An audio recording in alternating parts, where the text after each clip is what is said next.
So, hello everyone. It is now time for episode 6 of MonDeities with goddess Ana Matronic, artist, musician, scissor sister, author, DJ, radio and television presenter and public speaker. Ana will be joining us soon. In case this is the first time you're tuning in, I'm Ada. I create avant-garde spiritual kink. My message is to harness the power of your inner warrior deity, recognizing the universe in yourself, whether that is a goddess, god, or non-binary spirit, and I create with a queer sex, body positive, femme perspective on fetish and BDSM. As Pride Month continues, and I do want to say this twice, because I've just said this in my wonderful conversation with Laura Brody at the beginning of that conversation, but I'm going to repeat myself because I know that, you know, different people will be tuning in as well.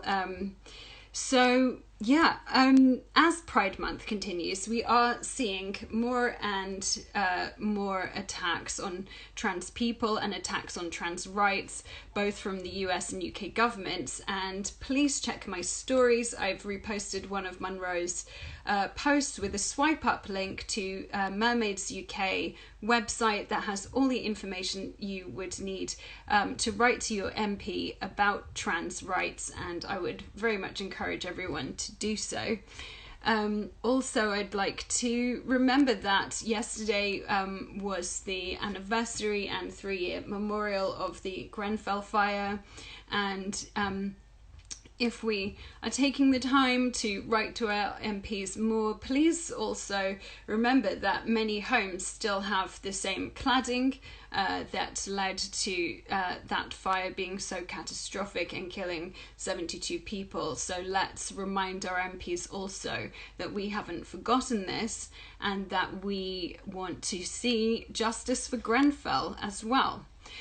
This series will be coming to you every Monday from this account, Ada Zanditon Couture, and then I share the videos. Here is Ana. With her. And I share the videos on YouTube afterwards, and also post on the account at Fashion Unfucked.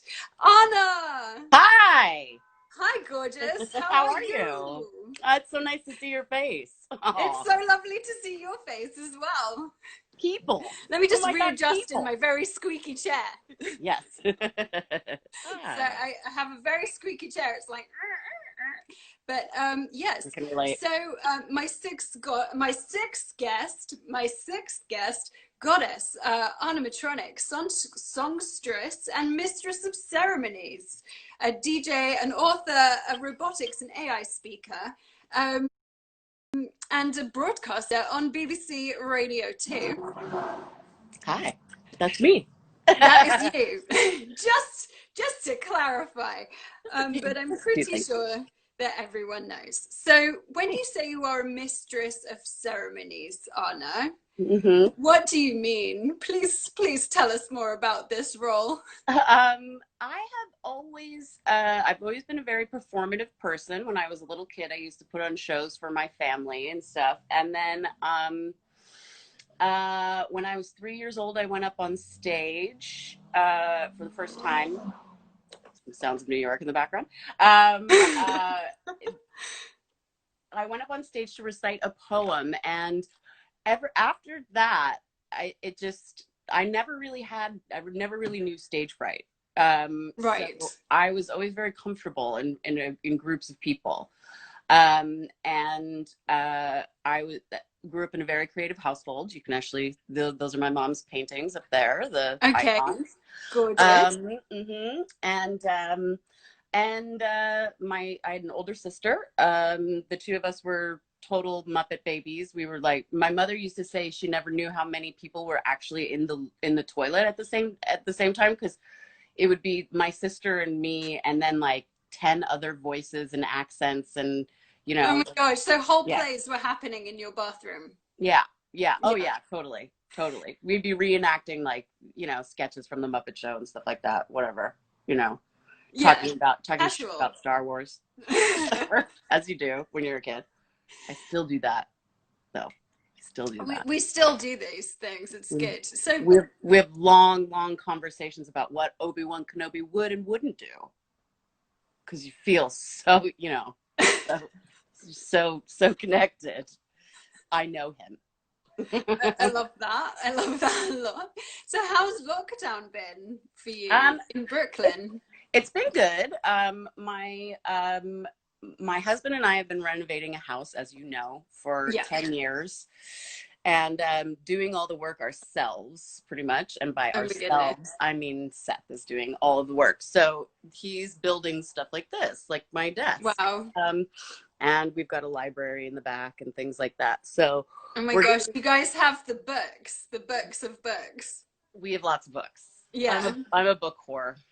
Books and wigs. Books, wigs, and jewelry. Right. I literally just have fetish wear. I don't have anything else. Yeah, well, and I mostly have drag and t-shirts. It's like that's like everything I own. It's like exactly. And drag t-shirts. Here are the books I have just on the subject of disco. Let's see here. Can I turn around? Yeah, there's my disco shelf. That's just disco. So yeah, and then here we have really is like we have some punk and New York. Oh look, Great Riots of New York. Right, very apt for the times that we're living in. Some drag and cabaret, because you know. Lovely. Then we have then we have witch stuff. So which is what I think we're talking about mostly today.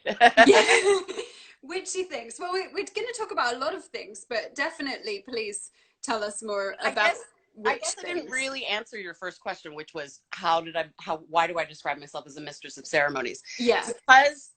Because I was a ham and I was an actor, in my very first drag show that I was a part of, it was a burlesque show in Portland, Oregon, my hometown. And I was there were 2 drag queens and 4 real girls in this troupe.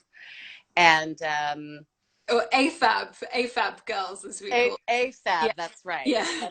AFAB girls. Yeah, I'm an old broad. The lingo, hard to keep up with the lingo these days.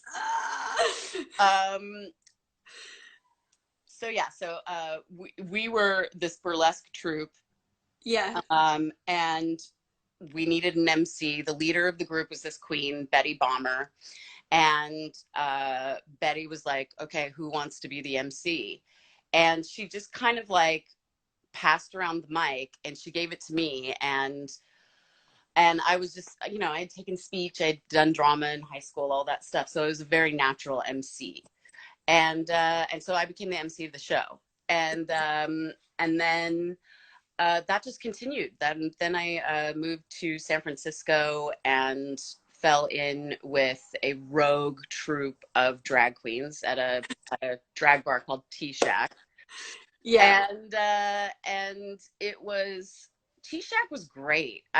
Looking back on it, I feel so lucky to have had that experience, because it was okay. So I have to say, some people might be offended at the word tranny, but the club is called Tranny Shack, because back in the day in San Francisco, if you did drag, or drag was considered, if you were going to do drag, you were going to go all the way. You were trying to pass, basically. Yeah.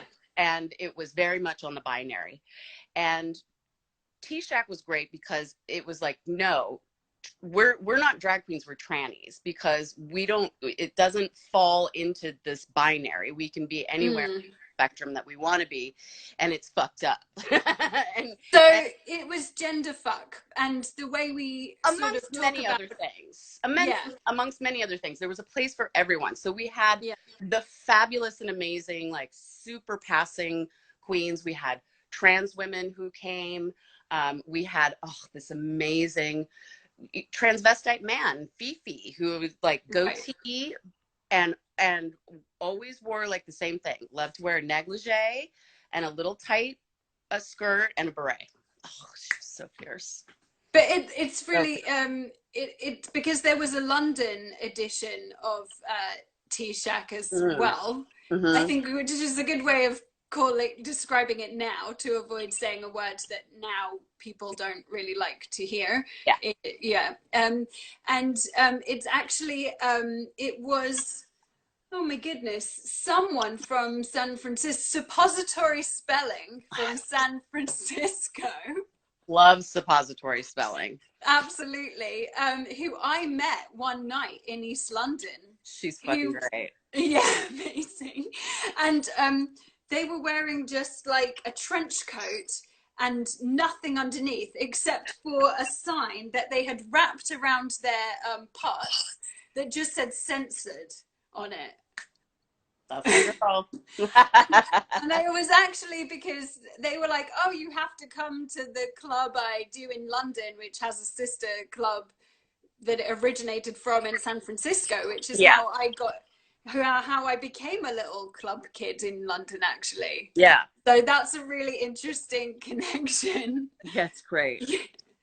That's amazing. So it was that experience in that whole being immersed in that world that gives you that sort of sense of being someone who can just take charge, command the microphone, like be the mistress of the ceremony.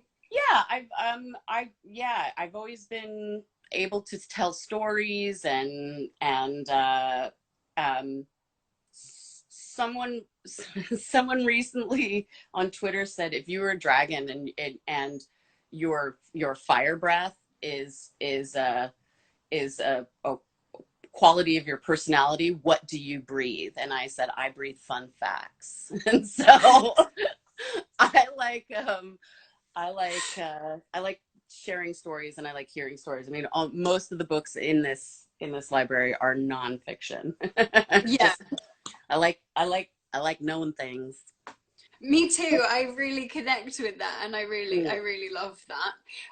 One of the very first times that we hung out in London, speaking of quite ceremonial moments, was when you and Seth were doing the Joshua Light Show in London. Where were we, and what the hell was going on? Okay, so the Joshua Light Show, if you know anything about rock and roll history, you've probably heard the name the Fillmore or the Fillmore East. Yeah. The Fillmore started in San Francisco, and it was started by this guy Bill Graham, who was a Holocaust survivor, and then became this big giant rock promoter. So like all the 60s bands, The Doors, all, just name them. Everyone. Bill Graham Presents was a big thing, and it's funny because there's also Billy Graham, who is the famous American evangelical preacher. So there's like the sacred and the profane Bill Grahams, which I quite loved. Anyway, so Bill Graham was opening up a Fillmore East in the East Village here in New York, and he roped in this young guy, Josh White, to be the light show there. So if you've ever seen footage of live concerts from the 60s in the psychedelic era, usually there's some light show stuff going on behind them, and it's made with oil and watercolors and all different kinds of things. They use slide projectors and mirrors and things that reflect to just do all kinds of crazy trippy visuals. It's basically what when your computer goes to sleep and the visualizer goes on. It's like it was the start of that. So like, look up Jefferson Airplane live on YouTube, and you'll probably see some work by Josh or one of his compatriots. Yeah. So and my husband is a lighting designer and production designer, and he got involved with. He was making light show already when he got involved with Josh. And then I was a light show wife for a few years, and then got into it during a show. And I work exclusively on the overhead projector which is, you know, the big giant flat tabletop style projectors. Yeah. And everything I make is with liquid. So it's using liquid to make light projections that go behind people. And it's super cool. It's really, it's hard to describe, because it is almost the perfect visual accompaniment with music, because it's not like watching TV. It's like seeing the music come alive in ways. It's And almost so, like giving people who don't have synesthesia the experience of having synesthesia. That's exactly what we want to do. We want to create that synesthetic sound, or that synesthetic experience, so that it enhances the music that you're listening to, and also like you know, gets you a little bit out of your seat, out of your Into a liminal physical space. Yeah, Into yeah, a more liminal. my favorite word. My favorite word in the whole world. Liminal. It is. It is, absolutely. So something I think is really interesting about the whole psychedelic world is it's all about this openness. And right now we're going through this period of lots of people trying to close, because we went through this big period of openness and progressiveness, and in a way I think you know, to the point where people really got a little bit comfortable, shall we say. And now that we're going through this period where there's so many sort of toxic men who want us to close everything up again and are very isolationist, and now in 2020 going through like the pandemic and all the things that we're going through, and a lot of these leaders have said things like, oh, we're all in it together. And the thing is that whilst everyone might be on the same planet of Earth, so technically in the same fleet, I feel like everyone's very much on very different boats. And some of those people are on like super yachts and stuff. And then some people are on like tugboats. And then other people are quite literally like, on bits of floating trash. Yes. And really, like, you know, refugees are literally being crammed onto you know, total excuses for boats, and, you know, struggling to survive. And so we might be all in the same fleet, but we're definitely not in the same boat. And I sort of wonder, like, how do you think that, like, the psychedelic kind of witchy ways of thinking can help people like find some oneness when the playing field is so not level? And I know it's quite a complicated question, so we can explore it from any angle that it sort of triggers a thought, you know. Well, there's two things I think of. The one thing I think of is the one thing that we are all in together is that we're all gonna die. We're all, it's coming for everybody. Yeah. So when we talk about that, we talk about and you talk about you have to talk about getting rid of attachments. That's what we're taught by our, you know, our Buddhist prophets, and they sure are right about that. About many things. But especially that. For sure. So there are a few things in Buddhist meditation and meditation in general that I think are really helpful. It's the notion of trying to shed the ego, trying to shed dissolve the ego and dissolve the self, dissolve the attachments, and really stop. It's like stopping everything.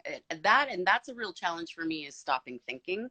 I have a real hard time stopping my thoughts. I have anxious thinking, catastrophic thinking, all of that stuff. I will think myself into a fucking tiz. So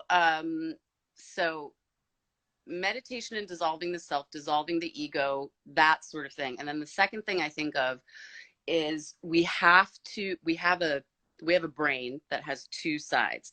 We've got the left side and the right side. And the left side deals with all the logic and all of that stuff. The right side is the you know, the juju, is all the unexplainable stuff, the creative jizz, as it were. And there's an amazing book that I still haven't read fully. It's around here somewhere, but it's called, it's by a neuroscientist, and her name is Jill Bolte Taylor. Okay. And the book is called Stroke of Insight, and she's a neuroscientist, and she had a stroke. And she had a stroke in the that affected the left side of her brain. So her right side of her brain was taking over. And so she was actually had these moments of clarity of like, holy shit, I'm having a stroke. Wow. I'm having a stroke on the left side. I have to remember this so I can tell people about this, you know. Oh my God, that's really crazy. And the picture that I really that remains in my mind is she said that she looked at her arm. I'm actually like getting goosebumps thinking about this. She looked at her arm and she couldn't tell where the molecules on her arm ended and the molecules from the air began. Wow. You know, it's like that kind of stuff. So we actually do have the capacity to see the oneness of things. It's just we have a brain that sorts things into binaries because we have a left brain and a right brain, and it makes us able to exist, to do those things like, you know, buy the groceries, pay the gas bill. Yes, exactly.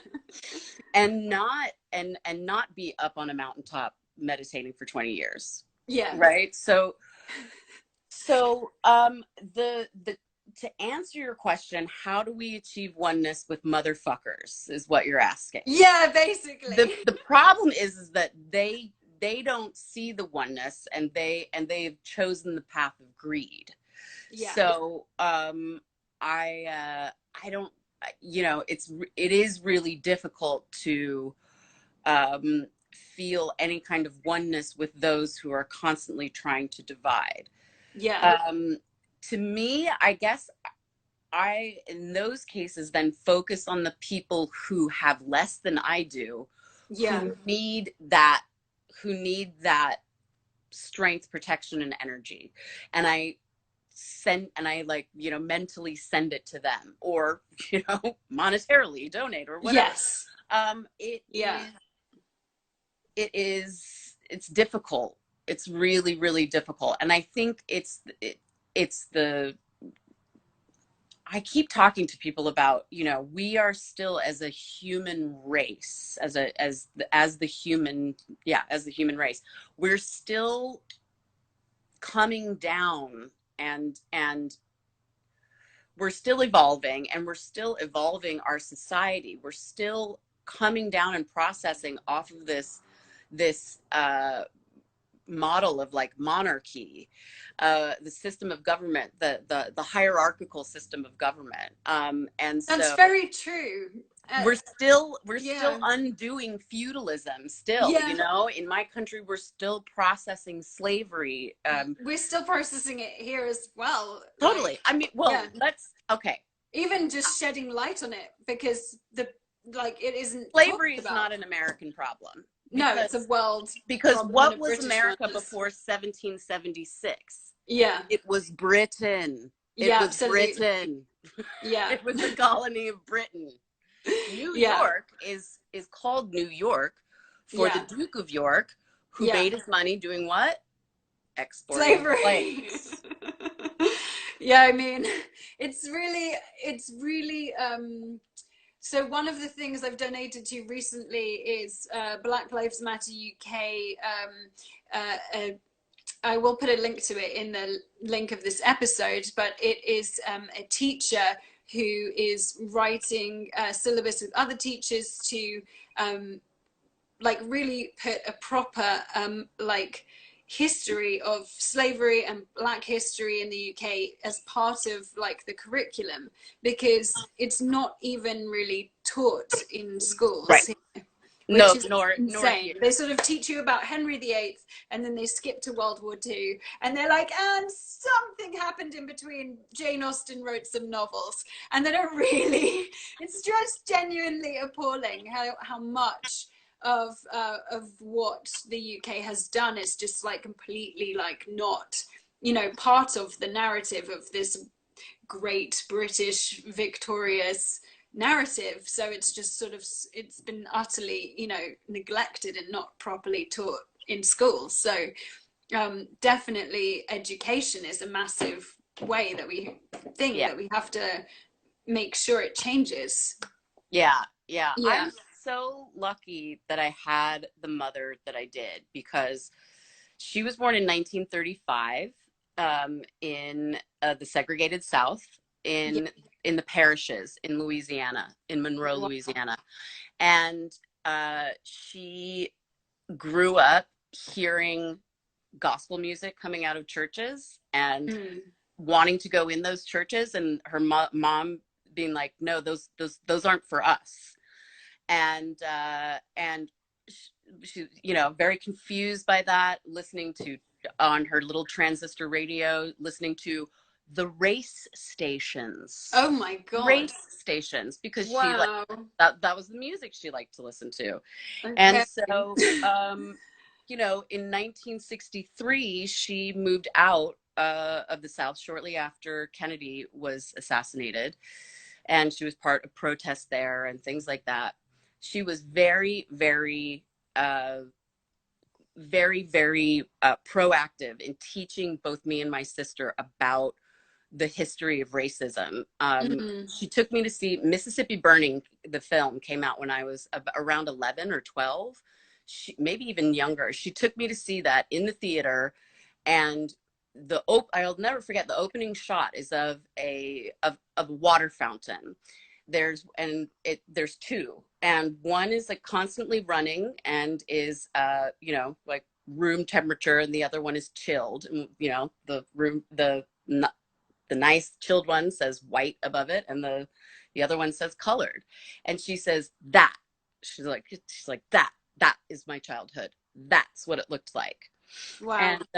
And you know, there's a very hard to watch lynching scene in it, and she was like, you know, trigger like, warning for everyone watching. We're talking you know, yeah, we're talking about the film Mississippi Burning, which everybody needs to see.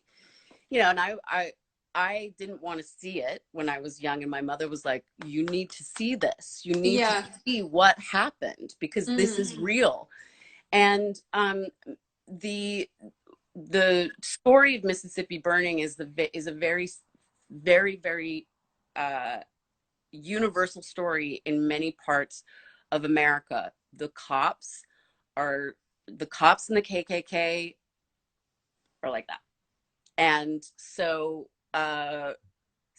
we have to be aware of that. And I'm just really grateful that I had the mother I do, that I was able to have these lessons and grow up with a little bit more of a perspective on those things. Yeah, absolutely. But I'm glad the world is catching up. She was always ahead of her time. Yes, absolutely. And as well, you know, it's very my own mother, Barbara Zanditon, artist here on the gram, she was teaching in the Boston public schools when there was you know, still all of that separation and you know, things going on. And she hates me talking about this, but I'm going to talk about it anyway. So she sort of gave a speech standing up for sort of what the Black students wanted, and got fired.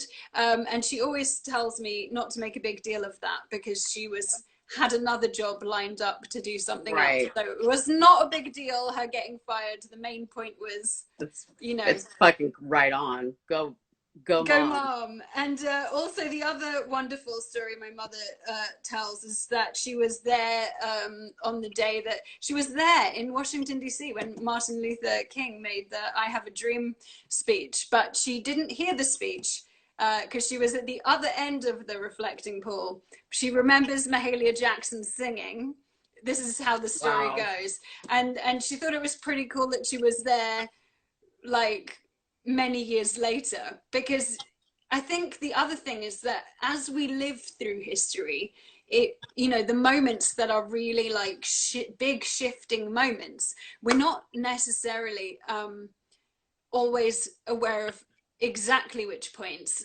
Then there are days, you know, like hugely significant moments where we know for sure, like, oh my God, we're literally living through history right now. And in some ways it's very interesting because you feel like if you have been taking action already, great. If you haven't taken action yet, now's really absolutely the time to join in and get involved, because we're really in this moment where, as if everyone, it's a really like intense moment, and it really is the time to like be involved and find some way to contribute, because it is like a historic, it's a moment for historic shift. When we talk about the archetype of justice, Yeah. and you know, it's a lady, and sometimes she has a blindfold, but sometimes not, and she's holding scales and a sword. Yeah. So warrior goddess realness. I mean, hello. Lady and justice. So right now we are the scales are tipping, right? Yeah. So the scales to me is kind of like the prevailing attitude or the paradigm kind of thing. And the sword is the sword of logos. It's the sword of thought, right? Yeah. So right now the scales are tipping, and in such a major way. And there she is. Okay. So she's got her scales. Yeah. And she's got the sword. Yeah. So right now, it's all about the scales are tipping, right? Yeah. We're in a tipping point. So everybody has to pick up their sword. Yes. Now, that doesn't mean we need to hack people to death. It means we need to hone our thoughts and hone our skills. And that's why the sword is the symbol of logos in the brain, is because the sword is the metal is tempered and folded and worked on, and you gotta beat it in order to shape it. And so that's the same thing with the mind. You put work in, you put the time in, you do all that thing. So if right now it's the people, the scales are tipping, so it's like how best can you use your sword, and how best can you use the sword of your mind? Is it writing letters? Is it signing petitions? Is it making signs? Is it, you know, what can we do?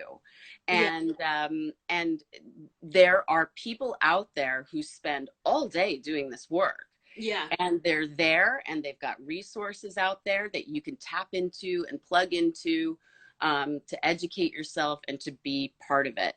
And it's really difficult because it's heartbreaking. It's heartbreaking work. Yeah. But then we get into more spiritual theory. We get into the sacred path of the warrior. Hey, Chungam Trungpa, another great book.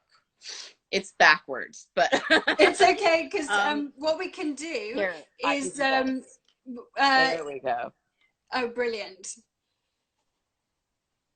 The sacred path of the warrior. And then I can post links to these books when I post the episode as well. Yeah, I can. I'll give you. I can give you my greatest hits. Excellent. Chogyam Trungpa is an interesting guy. Yeah. He's really interesting. But one of the things he says is that, you know, the world breaks your heart, but then once your heart breaks, it's open. Right. Like Rumi as well. Yes. Yeah. Come on, Rumi. Yes, absolutely. There is a, what's my favorite? There's my favorite Rumi is there is a, what is it? There is a community of the spirit. Right. Enter it and be the noise. It's like, ooh, yeah, yes. come on, Rumi. Come on, Rumi, absolutely. There's a reason why Beyonce named her child after you. Yes. Yes. Definitely. So that's, yeah, so those are two fantastic recommendations and ways in which, and I think it's really interesting because I think something I felt like when I was sort of, you know, going to places like Boom Festival, which is kind of like the Burning Man of Europe, but way smaller, but still lovely. And you know, it's really like after so, you know, even just several hundred years ago, we were still, there was feudalism was still all of the globe, and now, you know, we've got to this moment in history where a small portion of us are lucky enough and privileged enough to be able to see what could be, and now it's like, but and then it's like, how do we stop all the people who, like you said, want to keep us in this feudal past and break free of that and move forwards into the future? It's such a important thing that we all have to find a way to do together across this fleet of all different shaped boats that's everyone is. Yeah. Brexit. I don't know. That I don't think that's the way. No, but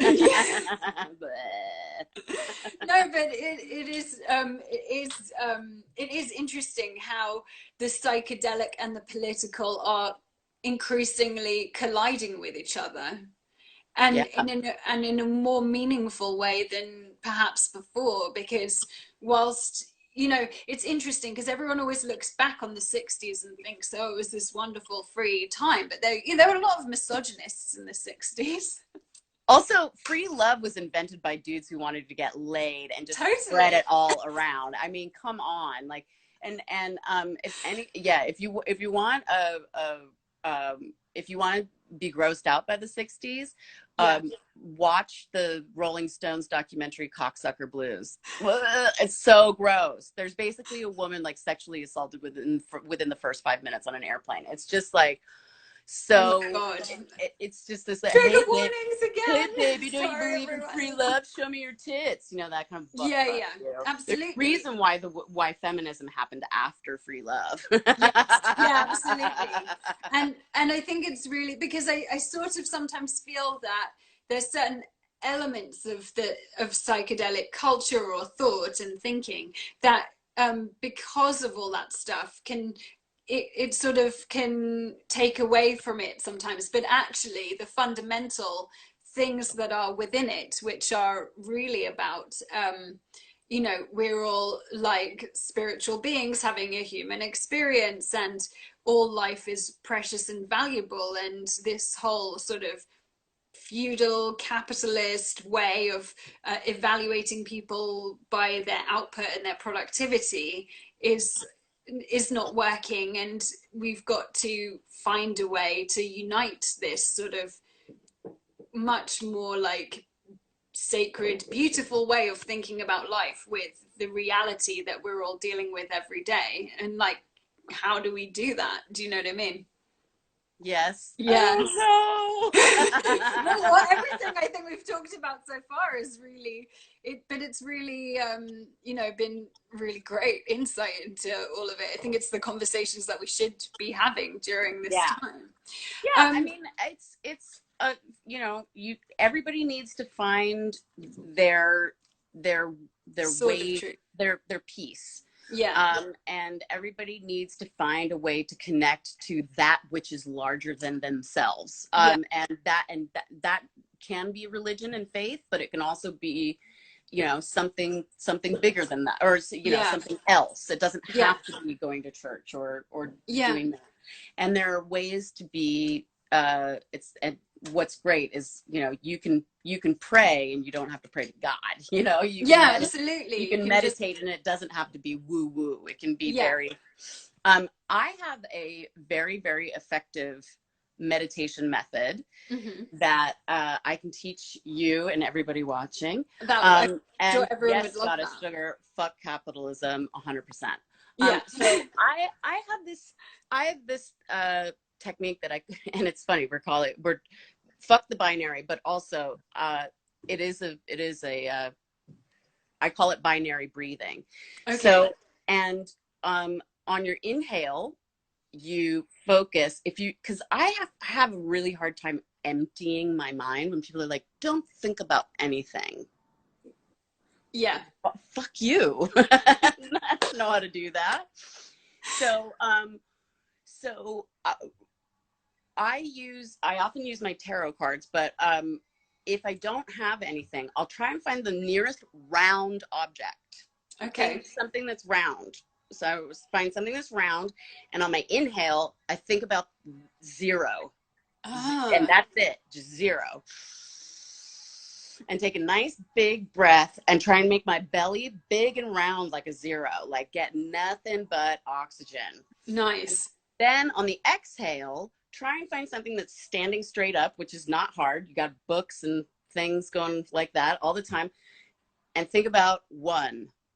And that's it. See the number 1, and on my exhale, that's it. And it's just 0 and 1, 0 and 1, 0 and 1, 0 and 1, 0 on the inhale, 1 on the exhale, and that's it. And like you can lose a good 100,000 years doing that. But I love. Not only do I love the simplicity of that.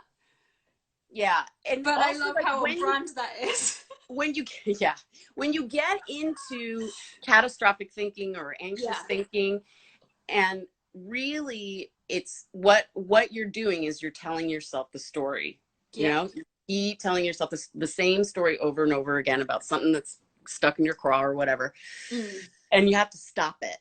And so it's just like, that's how I stop it. 0, 1, 0, 1. That is an incredibly brilliant way of thinking about it. And it's something that anyone I don't know if I invented it, but no, I just think it's brilliant. Like, I love that so much. So coming back more to your lovely self, and what you've been doing during this period of time. You're also recording. Are you recording the radio show from home? Yeah. Wow. So I will probably be doing it. I usually do it on Mondays, but I'll probably be doing it tomorrow. But yeah, the show continues. Yeah. Dance Devotion on BBC Radio 2. And it is not, we're pre-recording all the episodes now. I don't know when I'll be back in London yet. The BBC are being really, really super cautious about everything, which I applaud and support wholeheartedly. And so so there, it's just kind of wait and see at this point. But the show continues, and this month has been really fun on Dance Devotion. I'm having guests all 4 Saturdays who would be appearing at Glastonbury this year. So brilliant. So I've got guest artists making mixes and talking about the festival. 2 weeks ago, it was Carrie Nation, who are my friends from New York. This last Saturday, it was Horse Meat Disco, and then coming up this coming Saturday is Skin from Skunkiness. So, and then we have another really big guest after that's Skin so for cool. Glastonbury weekend. So that's coming up. And then next Sunday, I'm actually doing a mega DJ set for Pride. it's Father's Day here in the States. Yep. So we are having a Sunday tea dance, which is done in conjunction with the Peabody Essex Museum in Salem, Massachusetts. Oh, fabulous. Which, yeah. Yes, our wonderful friends. Yeah. Your homeboys. Yes. And my husband Seth is doing lights and visuals and all that stuff. But we're having a tea dance. So it starts at 5 p.m. here in 5 p.m. Eastern. So it'll be 10 p.m. where you are. Yeah. First hour is like very kind of family friendly, gay anthems, show tunes, the like. Then we've got an hour of disco, all, you know, beautiful, gorgeous, love themed. And then we're going to dance our asses off to some house and gay anthems and stuff like that. Yeah. Fabulous. I was programming it last night. It was jamming out till like 3 a.m. That sounds wonderful. What do I play after Mariah? So, and then, so going back to your 0-1 meditation and the fact that you've obviously written a book about robots. Yeah. And so like 0 and 1 being binary code, and then you wrote the book 100 Iconic Robots of Myth, Popular Culture and Real Life. Yes. Robot Takeover. Robot Takeover. So now we've been through like this really weird time.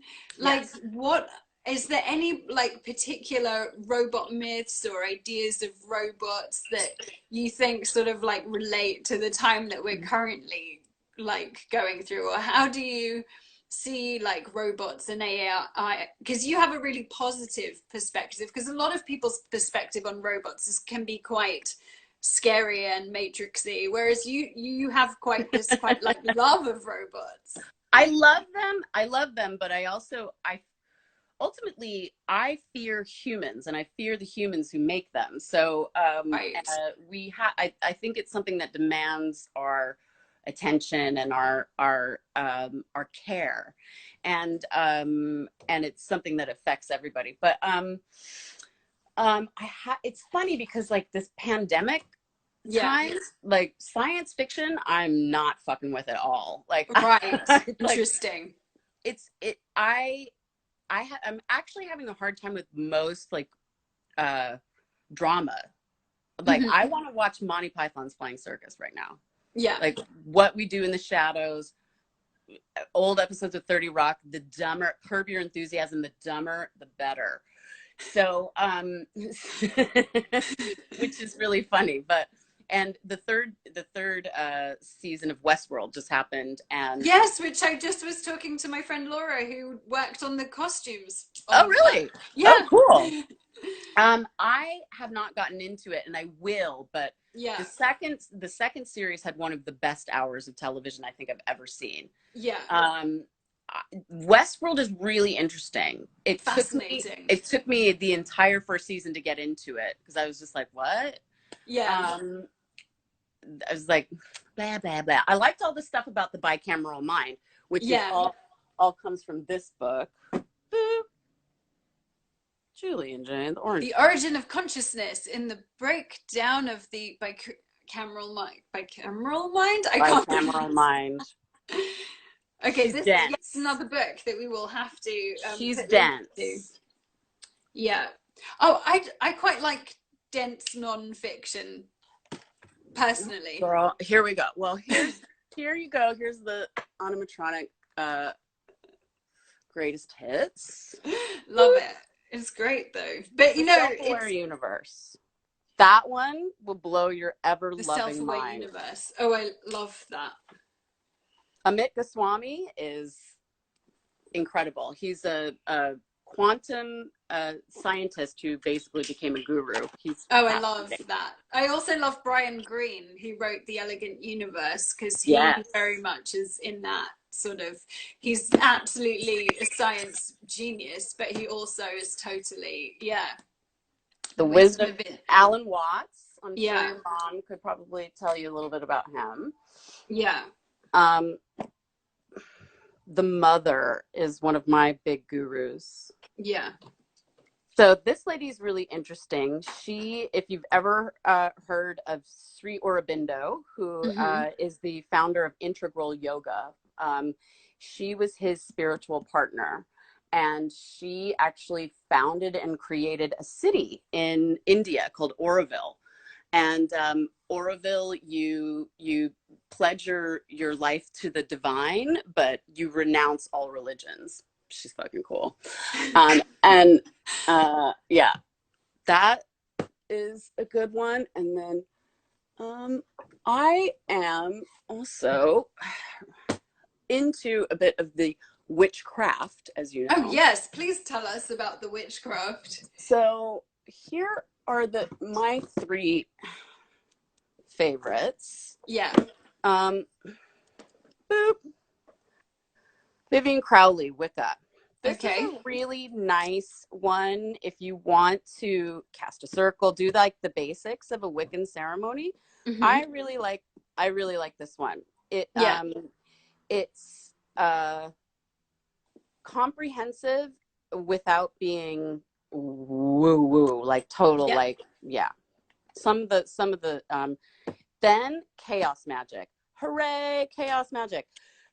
Chaos magic is not like about bringing chaos into the world. Chaos magic is about harnessing your own, it's about discipline, and it's about what we do when we make rituals. Right. And it's basically how to make your own rituals. It also it really talks about the imagination of the people who make ceremony and all of that stuff. Yeah. Then my homeboy. Just to let you know, we have 8 minutes-ish before Instagram will cut us off. Okay. But this is brilliant. So yeah, keep going. And then I'm probably done after this. Then psycho magic. We love Jodorowsky. What a weirdo!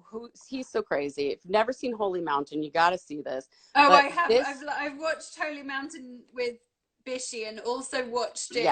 Yeah, it's brilliant. Yeah. And this book is amazing. I read it. I actually. Hey! Oh wow!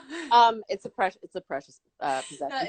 That's amazing. Yeah. This is about using ritual as an addendum and an addition to psychotherapy, right? Which is really, really interesting. So those three are basically kind of define my inner spiritual life. Those I suppose 4 or 5 because there's the mother and Alan Watts as well. Alan Watts, you can listen. Alan Watts is no longer with us, but he's got a lot of lectures that are really good, and you can listen to them online. There's an Alan Watts podcast. Yeah. And there's also a wonderful woman by the name of Gangaji, which is. She is not Indian, but she has an Indian name, and she's definitely giving you crunchy New Age spiritual guru vibes, but she also has great things to say, and she's got a retreat in my home state of Oregon. She's in Ashland, Oregon. Actually, where Virgin Extravaganza is from. Oh, right. Amazing. I love how all my guests are so connected. Yeah. And you guys are all so connected. It's kind of amazing. I love her so much. And so Gangaji is amazing and has there's a lot of stuff on YouTube. Yeah. There's a lot of and she's also got a podcast and stuff like that. She's got a very soothing voice, so it's nice to listen to and then get relaxed and conk out. But her whole thing is, stop looking for what you want. Yeah. Not cynically, innocently and beautifully stop looking for what you want. And when you do that, you actually realize that you are everything that can be wanted. You already are that. You already are that. Yeah. And so so she's a great person to listen to as well.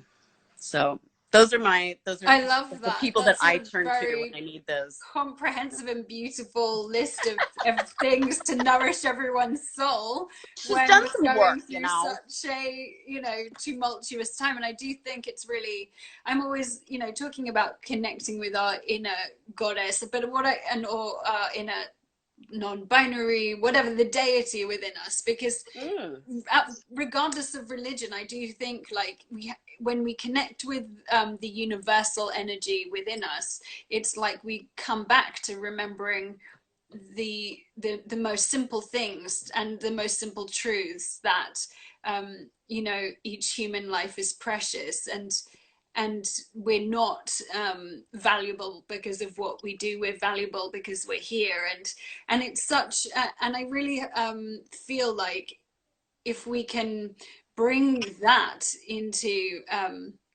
culture much more significantly, then actually everything that we do creatively can be so enhanced by that, because then what we do creatively is about love, and it's about art and beauty, and it's Yeah. not about creating somebody's value of Yeah. themselves. Yeah. Yeah.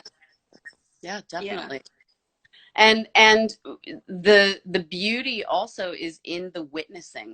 Like, Yes. we are the universe looking at itself and Yeah. witnessing itself. That's Yes. beautiful. Yeah, and that is a beautiful place to conclude this wonderful conversation. Yay, I love you so much, Yay! Ada. I love you so much, Anna. Thank you so much This for is sharing really nice. all of this Yeah, my pleasure. gorgeous Anytime. thoughts. This has been amazing. I mean, a really lovely, like, dare I say, super soul fabulous conversation. Yes. Stick with me, kids. I got lots of books and I've read Absolutely. them. I will just very quickly as well let everyone watching know that next week, please tune in at 5 when we'll be talking, 5 p.m. BST, when we'll be talking with model and blogger Clara Holmes, aka Roland Funky. And then at 7 p.m., I'll be talking to illustrator Emily, aka Calderwood Illustrations on Instagram. And I'll be adding this to IGTV and to our YouTube channel, and I will get all of the wonderful links from Anna of all the amazing books and resources, and put that with the episode. Awesome. Amazing. Yay! Thank you, my darling. So Mwah. gorgeous to Love see you. you. Mwah. Thanks, everybody, for watching. Thank you. Thanks, Bye. everyone. Bye.